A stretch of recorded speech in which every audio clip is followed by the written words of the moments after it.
Hi, this is Brother Bo greeting my IMG family. And I miss you. And I should be there with you right now, but I'm in Australia. I'm preaching to the feasts in Sydney, Brisbane, and Melbourne. And so I miss you today, but I really wanted to speak to you. So I'm doing this video, and I hope you listen well, and I hope you open your heart to the message that I want to give to you, which I believe God wants to give to you. And it's a very simple message.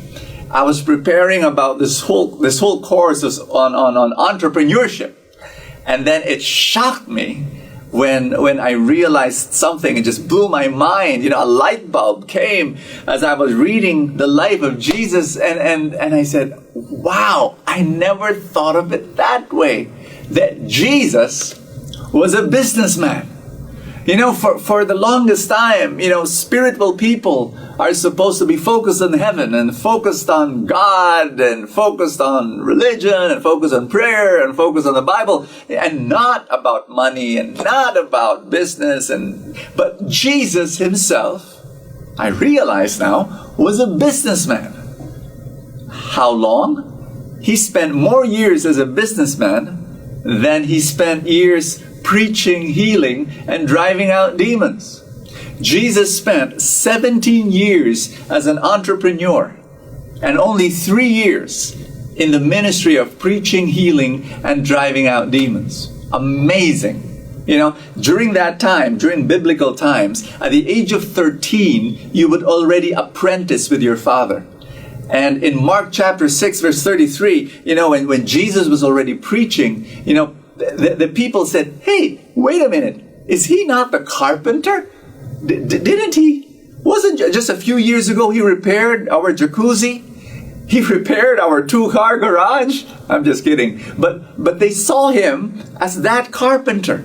Now, Jesus, think about it. He did the normal stuff of marketing his services, of accounting, of collecting payments, of answering complaints from customers, and paying taxes. He was doing all that. He was designing and repairing and selling his services.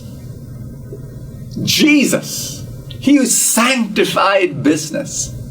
So my point to you is this. IMG family, I want you to be happy that God has blessed you with your business. Your service, your product is the financial freedom, financial well-being of your customer.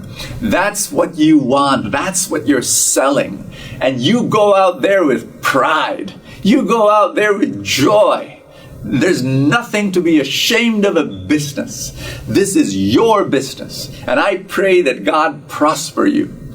The other thing I want to share with you is this. In a business, there are ups and there are downs.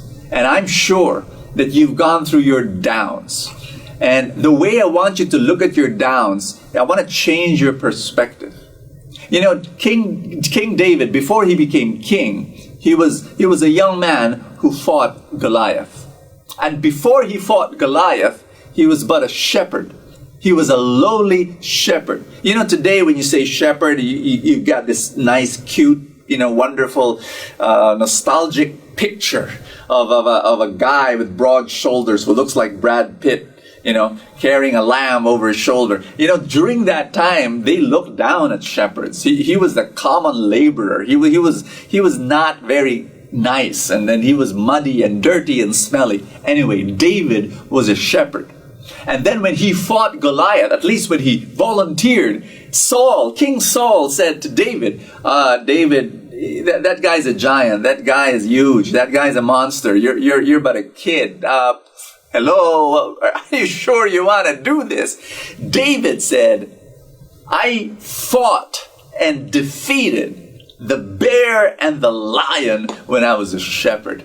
I love that when he said that. You know why? Because you do not win the battle in the battlefield. You win the battle before the battle begins. And so David won over the giant Goliath, not in the battlefield.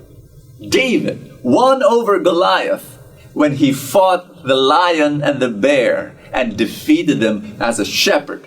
So when he was a shepherd and he was supposed to guard the sheep, and he saw the lion and he saw the bear, he could have run away. He could have told his father, "Dad, look at this. There was a lion and a bear. We lost a few sheep, you know. I'm not trained to do that kind of a thing." But no, he saw the bear and the lion as training.